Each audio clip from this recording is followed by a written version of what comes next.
Didn't Sauce Walker expose that nigga for trying to play some snitch paperwork or someone he was Sauce Walker? I don't. Well, I don't know nothing about nothing, but the nigga better shut up typing to me. Man, I've been watching you in prison, so better quit typing to me. I don't respect who typed to me. Good who you is. Boosie just pled guilty and he's facing up to 15. God answer my prayers. Why? Why? Because I prayed for him to be found guilty. Y'all don't remember? Remember I prayed? No, I remember. I prayed. Because homie, listen. Let me get serious for a minute. I love Boosie music.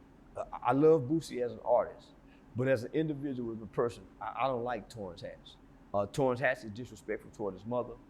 Torrance Hatch say, I don't talk to the police, I don't call the police, but he called the police on his brother for stealing that $5 million. Went all the way through the court process, pressing charges. Come on, Boosie, there go your exception. I don't want to kill your brother. Okay, whatever rule you, whatever reason you're using, you call the police and you press charges, right? Well, that's a civil case, so that's different. I don't think that nigga went to jail for that shit. That's a civil case. That servant is gonna die in prison. Named Marlo Mike. And I want the world to Google Marlo Mike and look at the Marlo Mike story. Marlo Mike is y'all Woody, who y'all love so much. Who mama died on him. This kid is battled mental illness, so he's a little slower than Woody. He was subjected to violence and murder and death at a very early age. So grew up in a violent environment, like the dogs Michael Vick bred to fight and kill. He didn't come from love. He wasn't good in school. And so he grew up in Baton Rouge, another violent environment. So he come from a violent home, violent neighborhood, violent environment, and then get in touch with Boosie. And Boosie fund 9 murders for this kid. Now a lot of people say, oh, he was already killing before Boosie. Okay, so what? Why not take him and bring him in for him not to kill? Because he look up to you. Who next, Boosie? Shit. That's that baby Joe shit. It's smoke. We ain't killing no more. Niggas, this is what I want you to do. I'm gonna show you how to get your security license. You're gonna be my security guy. I'm gonna go get your gun license. I'm gonna put you in the military. We'll go learn. So if he was already kids, killing for Boosie, that's okay, kids that's cool. caring for But kids though. Boosie fund 9 murders. You can't just with him alone. You can't pretend like it's Boosie today with a 16-year-old kid. You know? Like they done all grew up. They all in their 40s and 50s now. You know? Like it was kids raising kids. I don't know the age difference, but it seemed like Boosie might have been like 18 and the nigga might have been like 16, 15. Niggas ain't got no real cognitive dissonance at that fucking age, bro. Niggas is not like thinking shit through, especially if you outside. No, that's not how that shit is working. They both get charged. And even if he do regret it, he never gonna admit that shit. And if he do, good on him. But why would he admit that shit? Like, that's just something you gotta hold to your heart, and it's just gonna be heavy on your heart. That's it. You made some fucked up decisions when you was younger, not realizing how that shit was gonna impact the rest of your life and other people's lives. That'd be the biggest part. Other people's lives. You don't know. This kid didn't get caught. They already had caught Boosie. They caught both of them. This kid just so happened to confess, but at first he wasn't confessing. At first he was staying down. It's only so much sleep a 15-year-old kid can get after killing 9, 10, 11 people. This kid ultimately confessed, agreed to testify against Boosie. Boosie started putting the money up, threatening him, having his family be killed. This kid retracted, and they know this. So there's no sympathy for Boosie. When I'm a part of a law that y'all keep overlooking, it's called JLY, Juvenile Life Without Parole. I worked on that law. There's an amicus brief that went to the Supreme Court that my name is stamped on this law. We fought to get Marlo Mike out, but they didn't make it retroactive for him. They say hopefully in 25 years they can look at him and you know, that's his best hope, 25 to 30 years. But if you do Marlo Mike, if you do Marlo Mike, homie,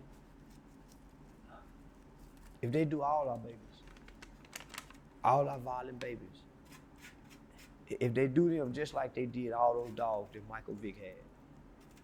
You take all these dogs, Michael Vick, then put these dogs in his backyard, and this whole backyard is an elaborate setup for these dogs to train. That nigga didn't know that shit was there. I'm from exercise, 757 gang. That and shit. to fight, Nigga did not and know to that shit kill was other going on. dogs. All these dogs were bred and made for this. And the environment creates the best fighting and killing dogs. When the white folk come in and say, hey, man, give me all these goddamn killing dogs. They don't lock these dogs up and put them to death. They take these dogs who were bred and fought to kill and hurt other dogs. They take them out of this abnormal environment that dogs aren't supposed to be in. And they take these dogs and they place them in an environment the dogs are supposed to be in, where they're supposed to be man's best friend, not killing other dogs. So if you take them out this environment and place them over here where they're nurtured into being man's best friend, what's the first thing you give them? Care. Come here, boy. You learn how to pet him. You get him to trust you, right? But he's still timid. So you nurture these dogs. You put structure. You give them right discipline. They learn orders. They learn how to roll over. And next thing you know, within a couple years, these dogs were being sent out. Say, hey, these them same killing motherfuckers. Guess what? Who won't let these killers into their house? And the killers be licking them in the face. Ah, la, la. Oh. But the killer got a cut over his eye. Killer got a missing ear. And the white folk love them. Oh, these one of my big dog. And they love on them little killers. And them killers never bite nobody in the home because they were nurtured into being man's best friend. So if they do Marlo Mike and the rest of our babies like that, homie, I promise you, but you can't wait till they get grown dogs to do it. You got it. You see what I'm saying? So, no, Boosie f***ed over Marlo Mike. And that's the elephant in the room of the hip hop community, that they try to make Boosie like a nigga. Nigga, you used a kid, nigga. Same like Thug, y'all used, homie. Y'all wasn't the shooters. One thing I can say about Boosie though, he does a damn good job of ignoring you. Because Vlad asked him about you. Oh, you know why? He's not getting tricked out of his position. Because no, it ain't about getting tricked. What I'm saying hits deep. Murders have no statute of limitation. And I'm talking about 9. They only been charged for 5. At any time, Marlo and anybody else can say. So Boosie's best bet, because I'm hitting deep. I'm hitting deep. The shit I say stir up shit in Baton Rouge every time I say about this. This hits deep. He know, I know, and Miss Connie know, and his uncle know. Don't speak on that, boy. Don't let nobody trick you, because you don't want to draw back and tie to that. That'll destroy your legacy. If he can get everybody to look at this and get you to respond to it. Ignore it. So I don't knock him. Yeah. Best instruction anybody could have gave him. Vlad is trying to destroy his legacy. Because if I can just trick him to respond, it's gonna and I bet we get Marlo Mike free. I bet I can get Kim Kardashian them go look at this and get Marlo Mike free, at least a time reduction where he have life with parole. I bet if I can just, and I've been trying, I bet I can do it. I bet I can do it. I'm trying to do it. I will free Marlo Mike, homie. I would get him with every other juvenile who had life without parole. I would get him to get under this law with us. Get your ass on. Vlad basically admitted that why he cut you off. You watched it? Yeah, I watched it. Pretty much saying things. Made me feel good. Really? Because homie, that let me know how powerful I am. My words have shaken up the hip hop industry like Tupac words when he said, I Joe, my words have shaken up the industry like Pac, homie. I'm the new Pac, homie. Without rapping. My words have shaken all these rappers and other entertainers, nigga. They blocking me, man, don't let him in, don't let him perform real. Take his video down. They all have come up against me and they can't beat me. I'm by myself, no sponsorship. I don't get no Google AdSense, no social, without you, without my interview, without my comedy show, without my merchandise, I lose. I lose. Without Aiden Ross, I lose. Without these people coming to my shows, I lose. I'm standing on the backs of the people, not the industry.